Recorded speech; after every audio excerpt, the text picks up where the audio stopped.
But when you look down underneath the hood and you review the literature, it's really easy actually to see that organizations that are able to have more curiosity-led people in them innovate faster because they support learning and they support the failure that comes with experimentation.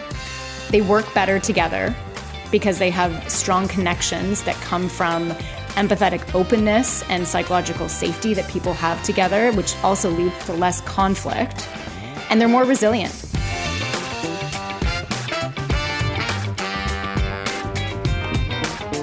Hi, friends. Welcome to the Sales Enablement Podcast. I'm your host, Andy Paul.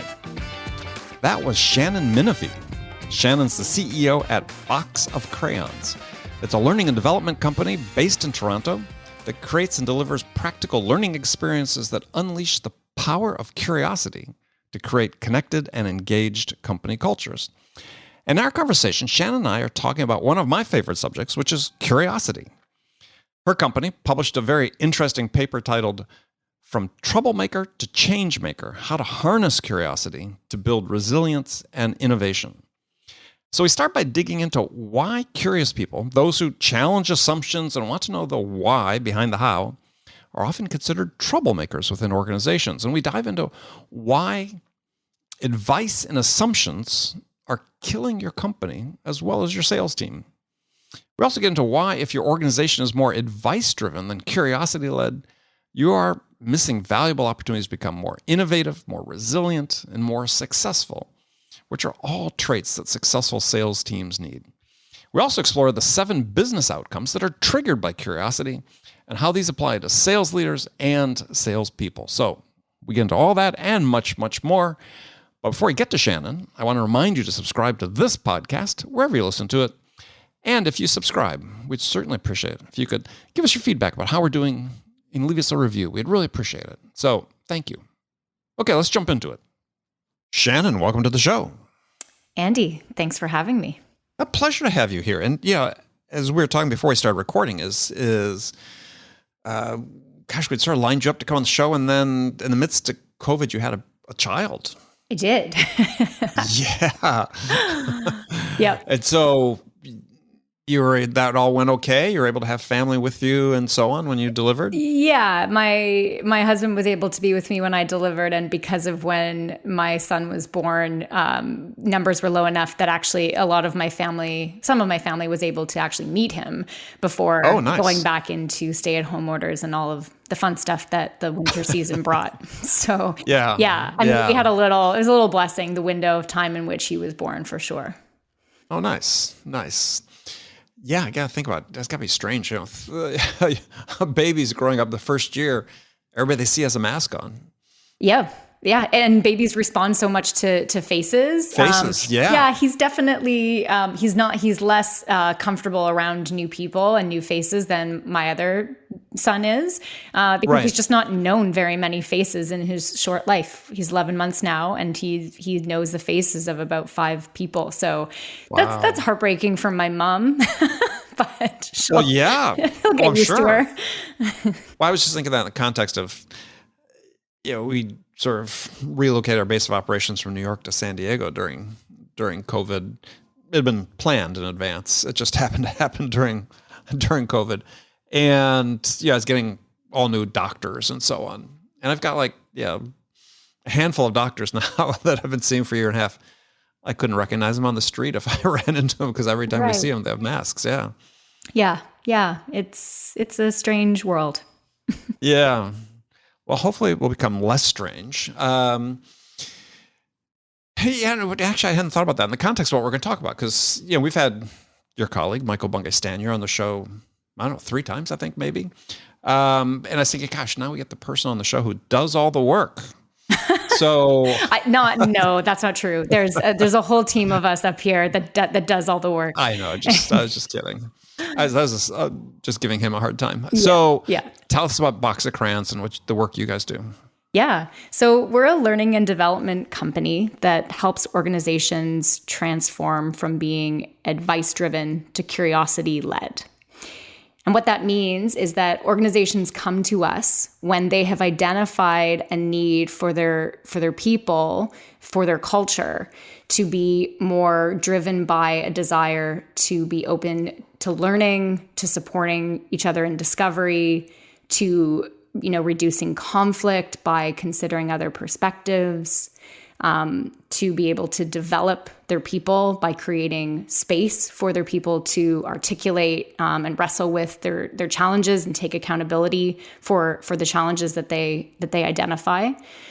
So when those are some of the sort of behavioral pain points that clients come to us with, and then they partner with us and we design and deliver programs that help individuals shift their behaviors around being more curiosity-led. And then that in turn helps transform the way the organization relates to one another and how they approach innovation and communication and development of their people. So when I was reading this white paper that you've written called From Troublemaker to Changemaker, How to Harness Curiosity to Build Resilience and Innovation. And as I was going through that, and you talk about transforming from advice-led to curiosity-led, I mean, that's one of the real problems that exists in many sales organizations is that there's a dearth of curiosity about the people they're selling to. Yep. Have you worked specifically with sales organizations? We have worked specifically with sales organizations, and you're absolutely right. That is the dearth that a couple of our clients have brought to us, looking for us to help remedy. Yeah, I mean, and we'll get into this because it's sort of, I think, what's happened over the span of several decades that I've experienced firsthand is that, we've migrated to a time where we're sort of trying to squelch curiosity. The curious do seem to be troublemakers, those that question things. And I just wondering, sort of background, why do we think that's happened? When we've had all this disruption in technology and seemingly giving people more freedom and more tools to be curious, we seem to be less curious. And Tom Nichols had written about this in The Death of Expertise. We just become suspicious of it, and we seem to have our minds made up more. Yeah, I know. I mean, Ian Leslie, I think it was, in his writing about curiosity, lands on a similar conclusion as well, which is that sort of in the age of just Googling the answer to anything, the amount of time we sit contemplating a mystery or like sitting in deep thinking and investigation of something has been reduced dramatically. And he makes this good point that, anything is Googleable to find the answer, but the thing that Google can't tell you is what question to ask. Mm-hmm. And so part of what you're doing when you're being curious, when you're sort of following that desire to know something, is you're discovering what the better question is that gets you to that next level of understanding. Right. The trouble we said about the troublemaker tendency is, it's interesting. I hadn't thought about it exactly how you, we'd thought about it, but hadn't articulated it in exactly the same way in the white paper. This idea that you don't want people asking too many questions. But I think that's right. I mean, it can feel disruptive. We've decided on this thing, we're moving forward. I have the accountability for this decision I've made. And so what's the purpose of asking other people what they think, or being open to right, that? Just shut up and just go going to on. slow things down. And I'll share really candidly with you that I really recently fell prey to that myself. So, and one of my colleagues here at Box of Crayons, Chantel Thorne, who's our director of program development, sent me a really good note. She's an expert in organizational change. And our challenge that we had is just we were changing a simple policy around how we work with some of our key resources. And it was a good decision to make. The decision makes all the sense for the business. And I and some of my colleagues working on the communication of that change underestimated what that change would mean to the people on the other side. And what mattered in the end more was how the change was communicated, which is to say, without pausing to be curious longer about how that would land for other people. And, Chantel has since come forward and said, hey, let me help out with this. I've got a couple of points along the way where asking some more questions and involving more people in the leadership of that change would have made a huge difference. So yeah, I hear that around, as soon as I open the field to people to ask questions, it's going to delay what we want to get done. And there's a sense it slows things down. The other thing we identified in the white paper was just that curiosity is typically viewed in a more limited scope around, not just a desire to know something, but sort of the curiosity killed the cat kind of desire. So I want to, get into something. It's like mischief driven. And so, not a lot of senior leaders maybe want people to think that they want to have their people spend their time being curious like that. And that's why it was really important for us to re-articulate that for us, rather than curiosity being simply a desire to know something, we want the folks we work with, the organizations we work with, to recognize change-maker curiosity as a behavior. And so that be curious, when we say be curious, in many ways, that's an imperative to be present for other people and to the parts of your own thinking that you haven't noticed or you may want to deny. So it's not just a desire to know something. It's really relationship based, and it's about openness and vulnerability. It's a behavior. Well, I think, I spin curiosity a little bit differently. Great. I think it's, to me, and not necessarily to the rest of the world, it's curiosity is the desire to understand something. Nice. And you'd use the word no, and I'm not picking on that, but I think this is the issue that I see and have talked about it a lot here, and actually writing about it in my new book is we stop at knowing. We stop gathering information. We can Google something. We can learn a fact. But I think to the point that you brought before is we then don't take it a step further to make sure we really understand it. Right. And I think this is, and you address this in the white paper, and I think this is a problem I see. Certainly I'll talk from the sales perspective, is we arm our sellers, we enable our sellers with playbooks and questions to ask and so on, but we don't train them to go further, right? They take things at face value, as opposed to continuing to ask questions. So we have this, what I call a gap, between knowing and understanding. Yeah. And you bridge that with curiosity. Yeah, absolutely. I think I've been thinking a lot. I've got my own sort of agenda here today, Andy, because I'm curious. We've been thinking a lot about client centricity as an organization, and what client centricity means for Box of Crayons, and something I've been thinking about. And I've been thinking about the way in which curiosity is it's a way of being other directed, because you're placing the client need, understanding the client need at the center, rather than your own sort of product that you're selling at the center. And so it's a powerful form of client centricity. So I like the way that you just phrase that there's something sort of cursory about just thinking, okay, I heard that, so I know it, as opposed to the time and the question asking and the exploration it takes to more deeply understand something.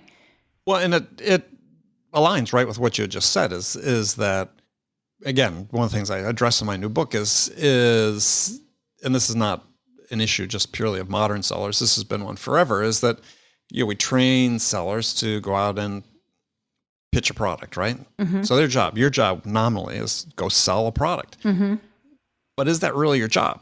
Because what you're doing is you may know certain things about the customer, but you're basically self-centered at that point, right? Because I'm just trying to sell my product, as opposed to making sure I really understand what are the most important things to the buyer, right? In terms of challenges they have, or most important things in terms of the outcomes they want to achieve.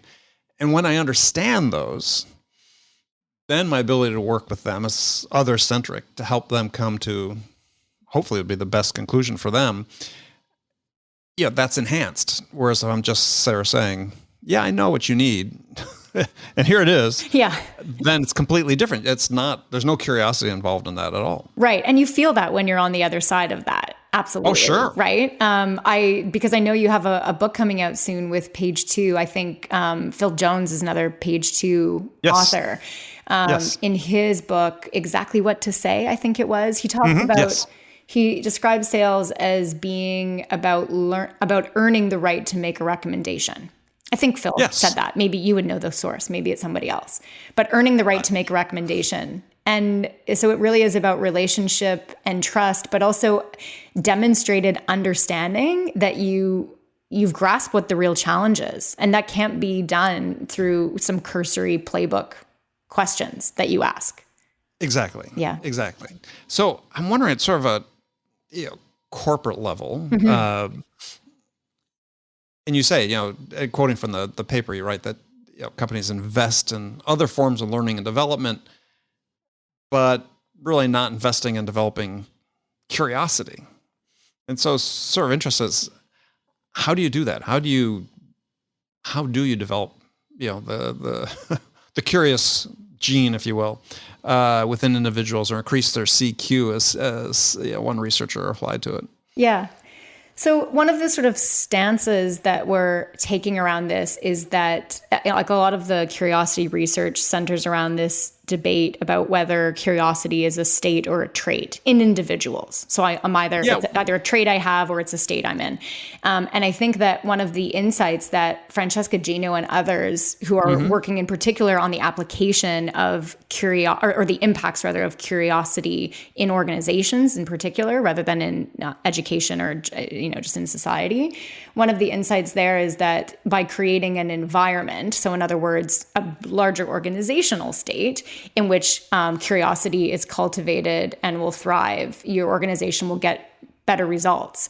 So what I mean when we say organizations invest in other kinds of learning and development is that, people can say, I think it's on its face, it seems hard to argue that curiosity is good for your business. But when you look down underneath the hood and you look at and you review the literature, it's really easy actually to see that organizations that are able to have more curiosity-led people in them innovate faster because they support learning and they support the failure that comes with experimentation. They work better together because they have strong connections that come from empathetic openness and psychological safety that people have together, which also leads to less conflict.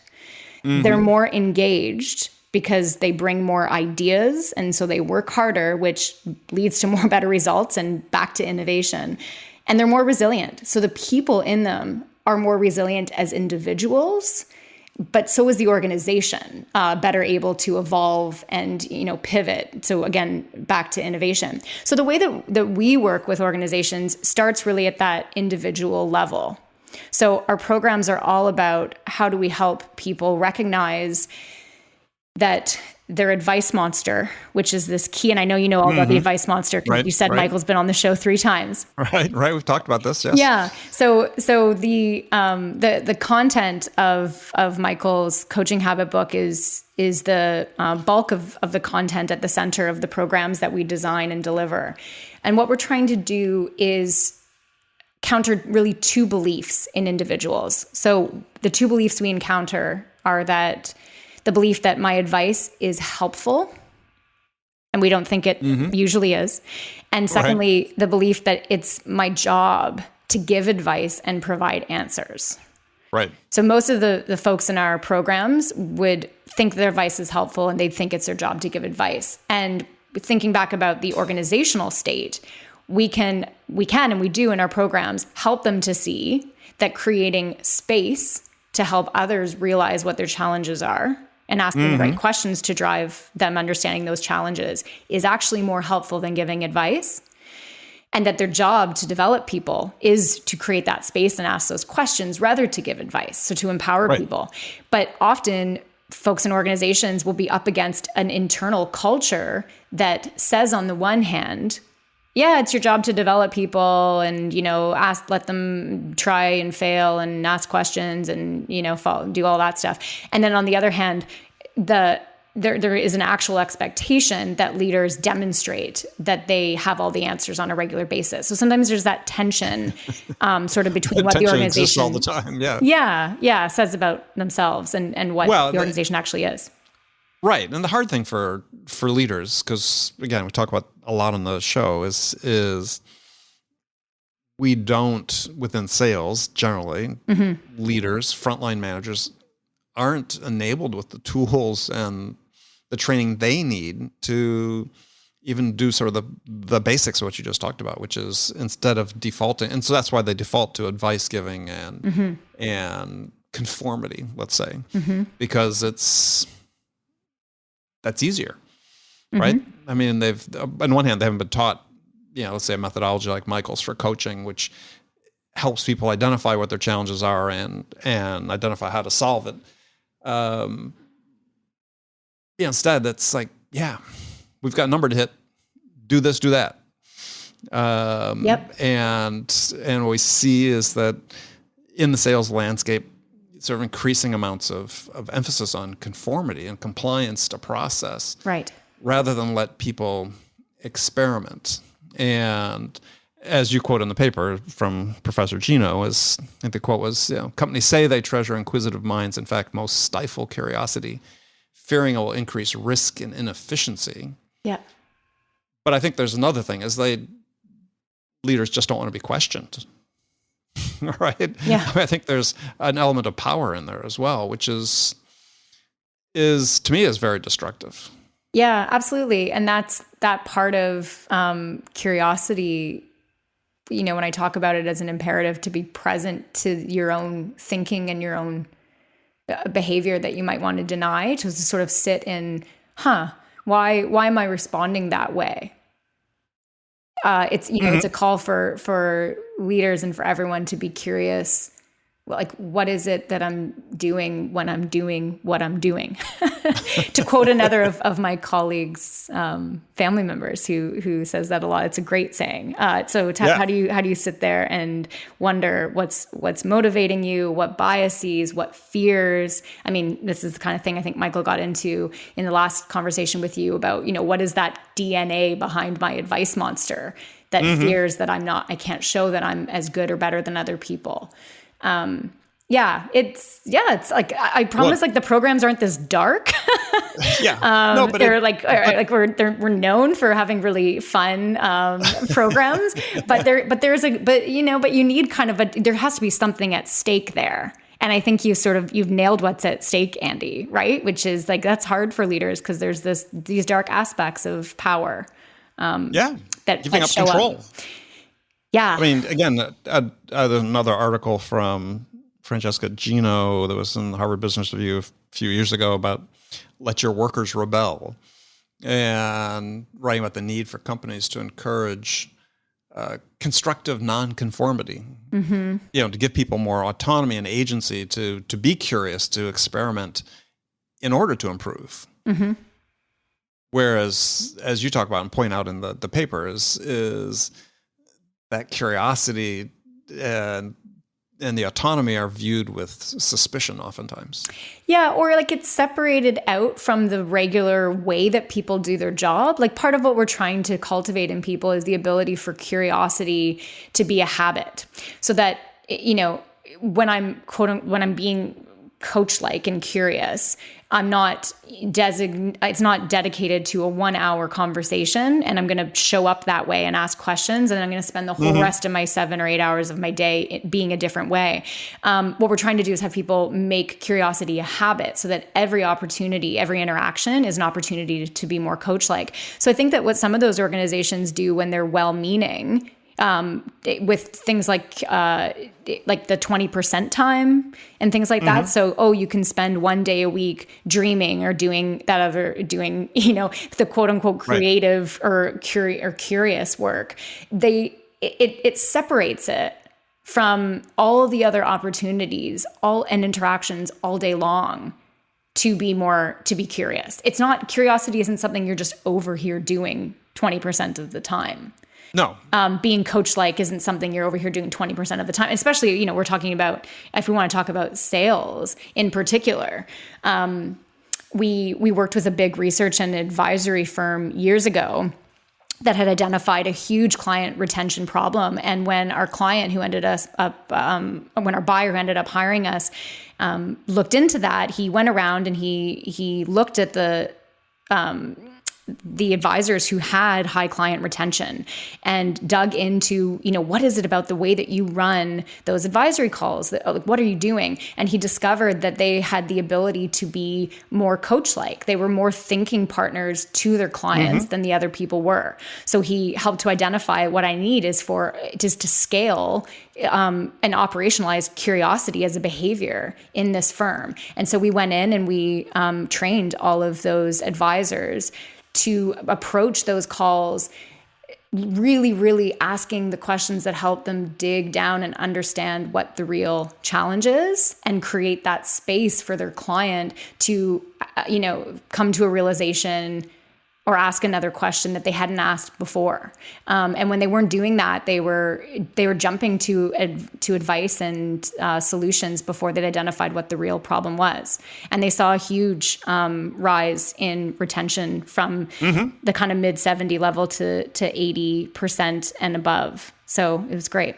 Yeah, I mean, and you raised an interesting point, which is that if you're a sales manager and you're listening to this show and you listen to this episode, is from a mindset perspective, are you approaching coaching calls or coaching sessions with people that work for you from a position of curiosity or, as you said, a position of advice? Right.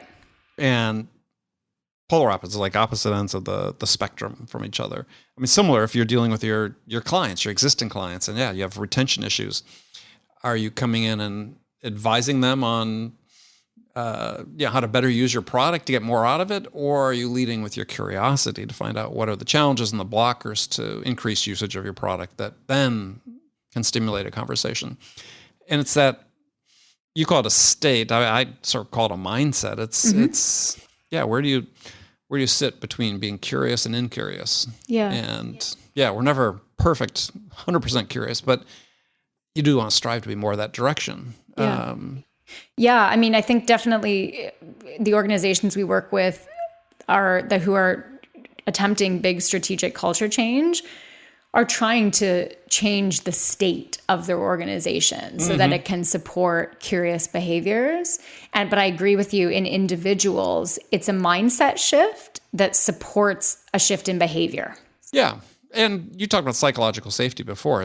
Certainly there are organizations where, they don't encourage questioning. And I write about in my book is I was fortunate, I guess, to work for bosses that tolerated me because I question everything. That's just what I've always done.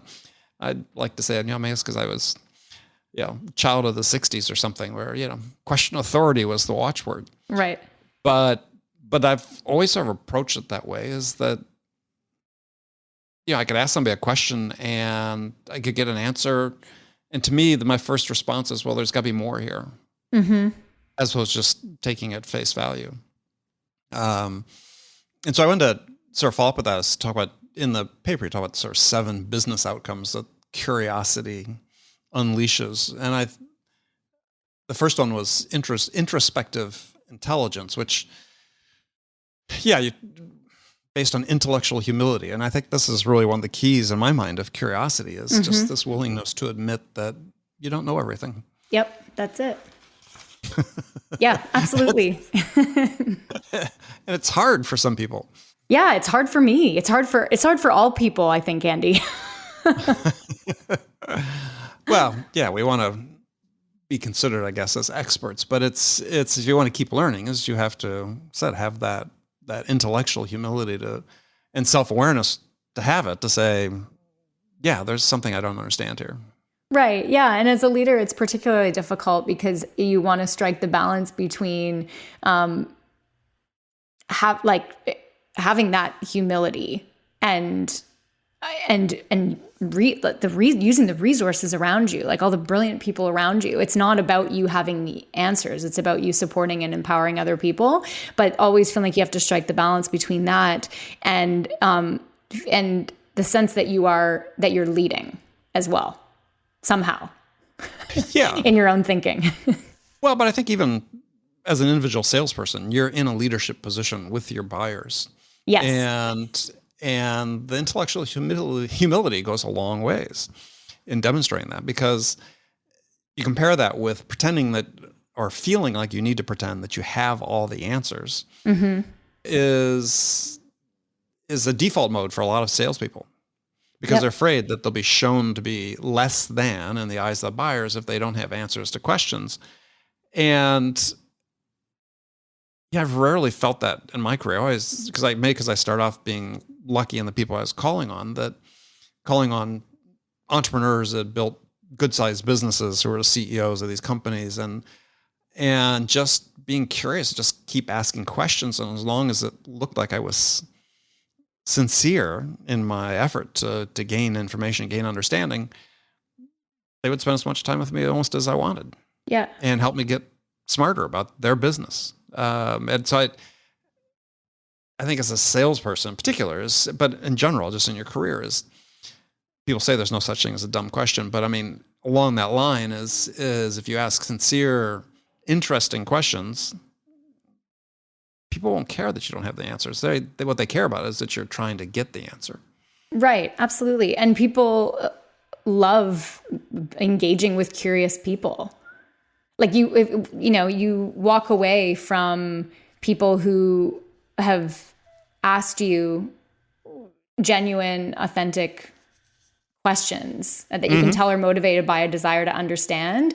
You walk away with just this solid sense of just how centered you were for them in that interaction. Like they're not thinking about themselves at all when they're being really curious about you. It's a thinking about relationship in selling. It's a great way for your client to leave the interaction. If every interaction is a chance for you to build trust and build relationship, it's a great way for them to leave that interaction, to feel just how invested you are in understanding what's going on for them and to really pinpoint the challenges. Right. And you would then also make yourself more interesting to them by being interested in what they're interested in. Yep. And you say another one of the business outcomes is empathetic openness, and how this ability to be open to somebody else and to receive their answers without judgment, listen without judgment. Yeah.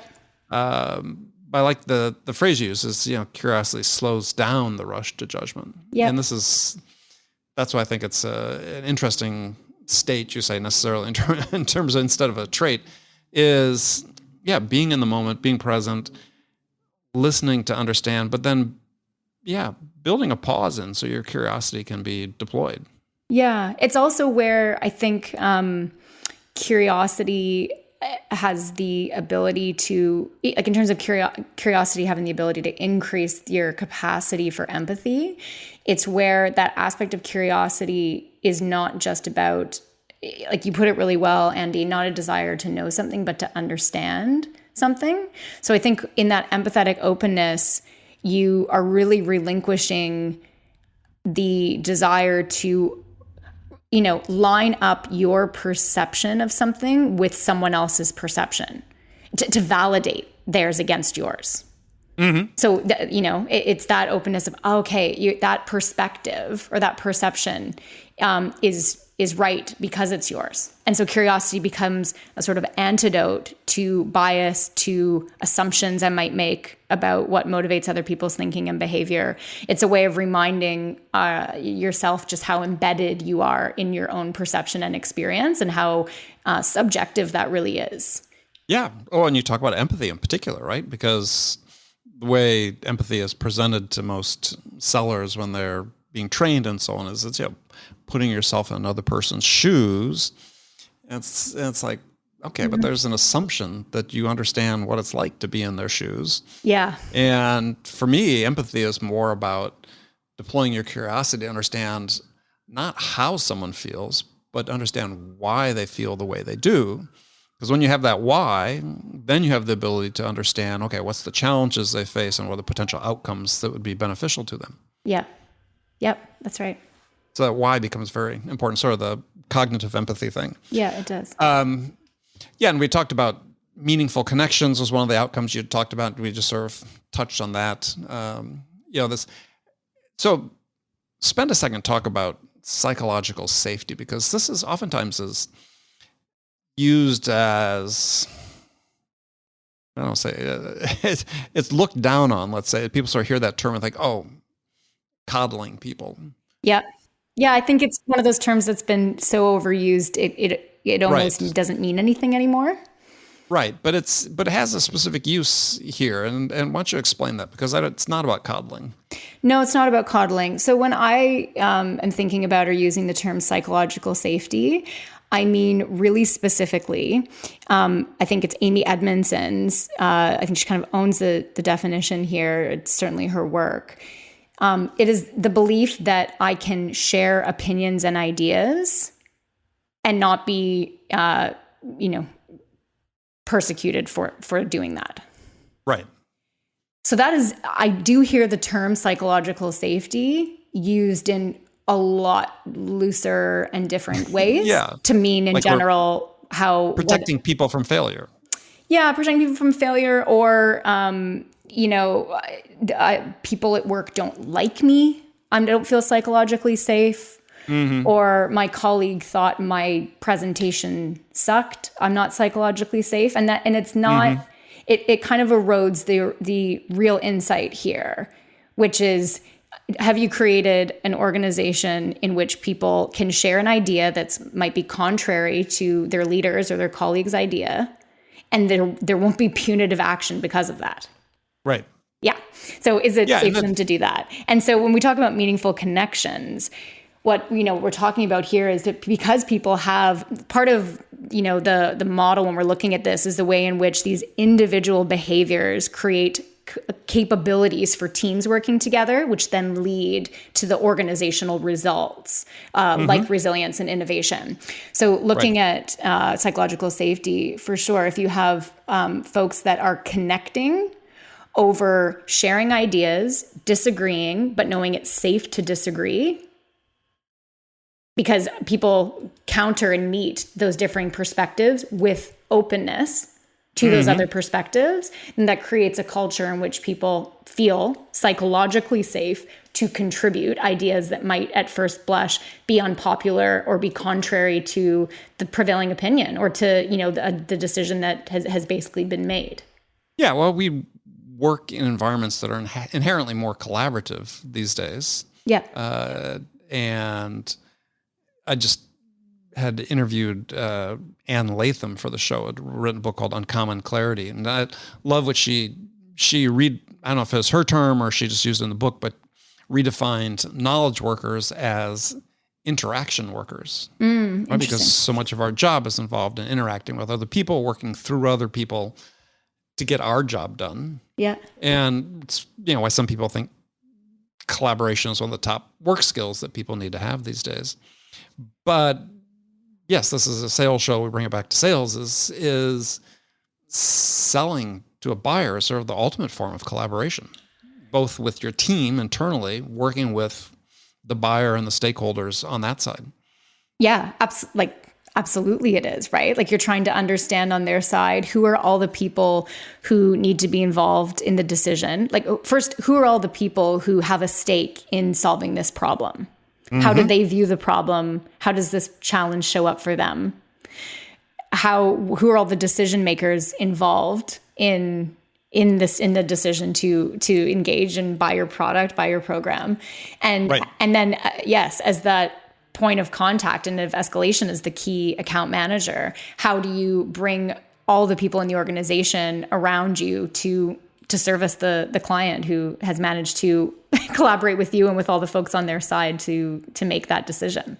Well, it's a matter of sort of perspective, I think, with the fact that you're working with someone as opposed to, I always say sales is something you do with a buyer, not something you do to them, because we always talk about selling to somebody. Yes. we need like another verb, We do. maybe other than selling. Yeah. 'Cause this is clearly something we do with the buyer, but that's not going to go very far if you're not creating environments where people can collaborate. Right. And so as a seller, you have to do that. You have to think about what is the environment you're creating, the experience you're creating for the buyer. Yeah. Yeah. I love that you pointed out, like, we need a different word for that. I definitely came into, so I started with working at Box of Crayons almost 6 years ago.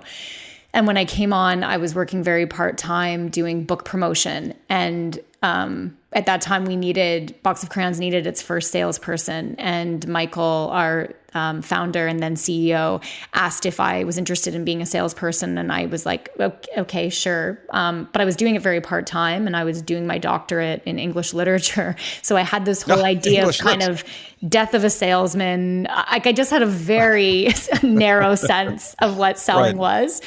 And so did the test that I went through just to see what my capacity was for being a salesperson. I came at it on the other side of like DISC and all of these other kinds of things, saying, oh, okay, Shannon's interested in like aesthetics and values and not that money driven. Probably actually she shouldn't be a salesperson in the sort of crude way that you think about sales. But what I realized once I started selling right away was, first of all, that selling Thoreau to 18-year-olds is way harder than selling great coaching programs to leaders in HR and learning and development who really care about their people. That's probably true. It was totally true. But also that when I was teaching literature, what I was trying to do was have the student connect with an idea. I wasn't trying to sell them my point of view on a piece of work. I was trying to figure out, how do you connect to this idea or to some of the ideas in this text? And it's a way more, it's not exactly what's happening when in a sales conversation, but it is much more collaborative like that, like you're saying. It's like, what do you see of yourself and your challenge in what we have to offer? And, what can our organization do to support the need that you've expressed on the other side? And like, where do we meet across that idea? We have this idea at Box of Crayons about what curiosity can do for your organization, and how do we find a way to meet there if meeting there makes sense for us? Well, last point I want to cover is, and you had alluded to it earlier, you talk about change maker curiosity. So explain what change maker curiosity is. Change maker curiosity is, for us, again, it's a stance toward what is unknown that is open and vulnerable. So instead of thinking about curiosity in this sort of troublemaker way of mischief making, I just need to go and discover this thing. I need to break this rule just because I was told not to. I need to see what's on the other side of that door. With changemaker curiosity, it's really about a behavior toward what is unknown. Right. So how do I, and that thing that's unknown might be a problem. It might be a situation. It could be another person. And by approaching the mystery of that, with wonder and with curiosity, rather than with fear or with the desire for control that usually comes with encountering the unknown, you create space for other people and other perspectives, and you're more likely to learn as well. And that applies so deeply to sales, right? Because if you're listening to the show and you're in sale, you're a seller, individual contributors, what Shannon just said is, when you're approaching I'm sort of extrapolating from what you said, is you approach every new opportunity as a mystery. Yep. And this, as opposed to, wow, this customer fits in a box and they're just like these other customers I've dealt with. Therefore, they're going to have these requirements. And when I ask these questions, these are the answers I'm going to hear. And I'm not really going to go much deeper than that because they look just like everybody else. Yeah, that's right. But instead, if you approach from the point of, well, yeah, there might be some similarities, but they're all unique. There is this mystery about it. This is what kept me in sales and has kept me in sales for 4 decades, is this, every situation is unique. Yeah. That's the fun part. Yeah. Yeah, I love that. I mentioned earlier that we've been thinking about client centricity and what that means for us at Box of Crayons. And I've been reading pretty widely on the topic and read recently Peter Fader of Wharton. So yeah, I figured you'd be familiar. And he was on the show about a year ago. Yeah. Okay, I need to go back and listen to his. I've now read his book, books plural. But he talks about something you just said, which is that you have first misunderstanding is that you have an ideal customer. There are customers plural, and they are different and they are unique. And so, but that's not a small thing, right? Like every bit of sales training is about mapping out your ideal client, right? Yeah. Where does she shop? What's her political spectrum? Like it's very limiting. And so to just right off the bat say, you know what, you have customers plural. There is not a customer that looks the same is a huge insight. And I think we know it deep down, but then is that showing up in our practices and our training and the way that we think about how we sell? And I love also, I was listening to the Curious Advantage podcast with Simon Brown, and I always forget the other two names of the other two hosts.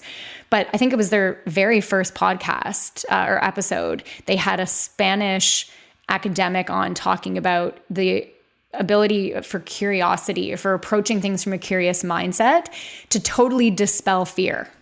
And I think about early sales calls I was on where I was nervous, right? Like, there's like 5 people on the other side and I'm like, oh God, who are these people? And she had this very strong research that if you go into something just from the perspective of I am just here to learn and ask questions and be curious, even just kind of like, repeating that as a mantra and making that your mindset, you can like feel yourself become less anxious and less nervous. And then you perform better, you ask better questions, you show up truly more curious, all the good things we just talked about for an hour.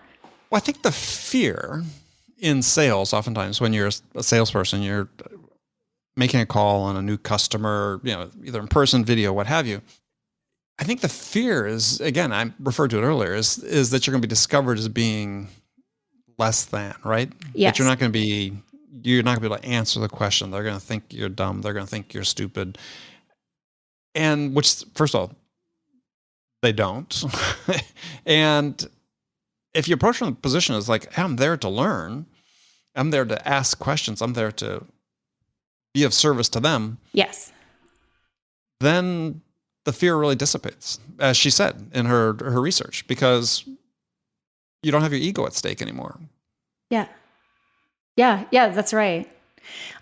I've also found, like in my much shorter time selling than yours, Andy, that people they're not coming to those calls expecting you to know everything.